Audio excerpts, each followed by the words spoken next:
All right, we got Coach Marvin Lewis here. Coach, about a week into practice, what have you seen from your guys so far?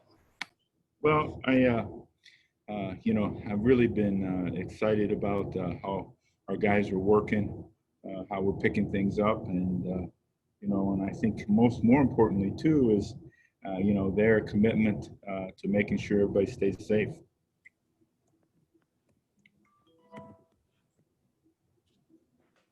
Coach. Hi, Marv. So you're, I would say, more or less halfway mark of preseason practices, maybe not quite there, but when you measure the progress you had until this point, is this just about where you felt this defense is going to be, especially with all the experience at linebacker in the secondary? I think we're in a good spot. I don't know that I can ever measure, where exactly you are. I think until you go out and start trying to apply things to an opponent when that time comes. But I'm pleased with the progress. You're pleased with the leadership of that group, those groups you mentioned, and the fact that they're taking the onus on their shoulders to understand how important it is in our urgency. And as a follow-up question, now that the pads are on, the physicality aspect, namely the tackling of the defense, what are your thoughts about that factor? Well, tackling is always going to be something that you're going to have to do as you go. We don't tackle in practice very often. And, we tackled a little bit today, one period. But we just don't have enough bodies where you can go out there and get guys laying on the ground, and you got to play football on your feet. And then the fact that we work a lot hard on tackling in our individual drills and as our team drills defensively, we work in the good football position, good finish position, and everything all the time. So, it's just, but that's something we're going to have to do and continue to do and continue to coach and basically reinforce being in the right spots all the time in order to be a good tackling defense. Doug Haller. Hey, Marvin. We had some players from the secondary in here yesterday, and they were all very complimentary of Deandre Pierce. Could you maybe explain a little bit about how you plan to use him this season? Well, I think Deandre has come in and having, really done a nice job of understanding what we're doing. He's obviously had the playing experience at Boise, and so he gives us another experienced player in the back end. And he really has, I think, caught his teammates' attention, which is a good thing, when someone comes new and they're not sure what to make of it. But the fact that he's experienced, he's very smart, he understands football, he pushes others to get better, and that's been great. Jacob. Marvin, what are your thoughts on the defensive line group and their ability to manufacture pressure on the quarterback by rushing four? Have you guys started to think about ways that you're going to be able to manufacture pressure and those types of things? Well, I think you manufacture pressure by being diligent in your techniques and everything that way. Our guys are going to have to beat people in one-on-one opportunities, and they're going to have to beat people in other chances. So, that's part of what you do all the time. It's part of what you continue to develop as you go. But in order to rush the passer, you got to get out there and rush the passer, and that's something that comes over time as well. And just can I follow up on that real quick, Jeremy? Sure. Thank you. Just what are your thoughts on the group overall? Just how they've performed as a defensive line so far in fall camp? Well, I've been, I think I said this a week. I've been pleased with those guys. They're kind of somewhat a little bit maligned, it seems, for some reason, but they continue to come and develop, and they're going to get an opportunity to go play football. You play defense with 11 guys, and it's not like playing baseball or something else. We can get a guy hit out of the park. We got to play with all 11 all the time. Zach. Coach, what can you tell me about the leadership dynamic that Kyle Soley brings to the defense? I don't like that Browns helmet in your background, though. Look at that. Oh, man. Oh, I'm busted. I'm a Cleveland guy. Yeah, you must be loyal. You just find it this year. No. Oh, my gosh. I've been since 2006. Come on. I had to go through those years. Now I lost my train of thought. See, that they just Kyle Soley and his leadership dynamic, what he brings to the defense. I think Kyle developed through the 2019 season so well. and getting his opportunity, I think probably for the first time to play significant snaps.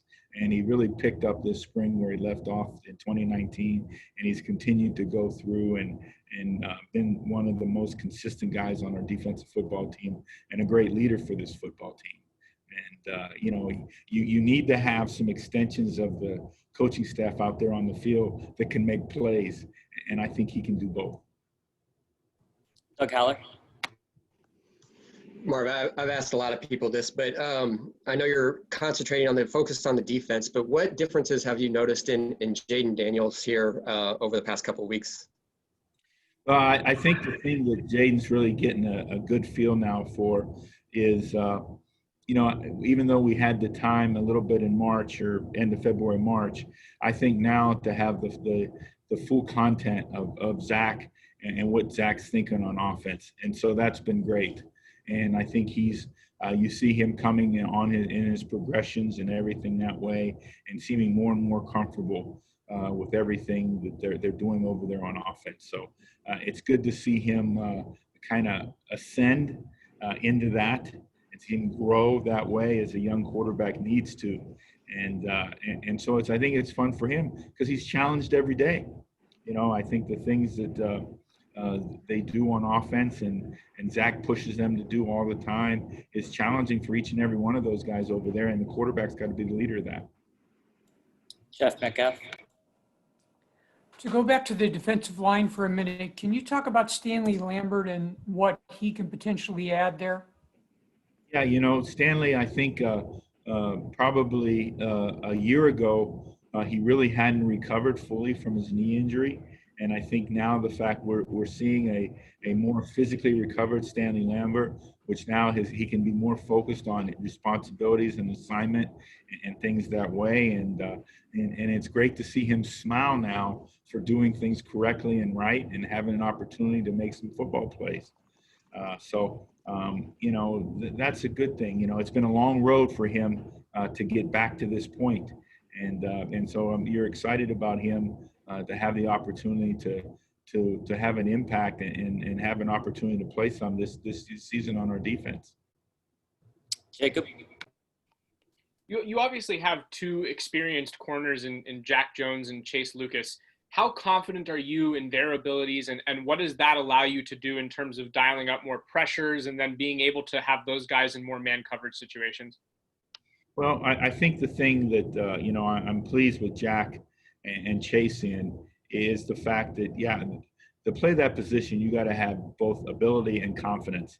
And they both, I think, have that. And I think the other thing is you got to have a short memory of things. But secondly, I think the opportunity for them to help relay information to the rest of the defensive football team. And so they give me confidence in that, the ability to communicate through them to everybody else of what's going on in the field, because I think they have that kind of both leadership and understanding of the game of football. And again, they can help us and help the others in that huddle, or when you don't get the huddle very often in college football, help to communicate and so forth. Doug? Marv, it seems like, from what I understand, Donnie Henderson has the same role this year as you did last season. What has he brought to that role, and how do you think he has helped some of your young coaches like Chris Hawkins?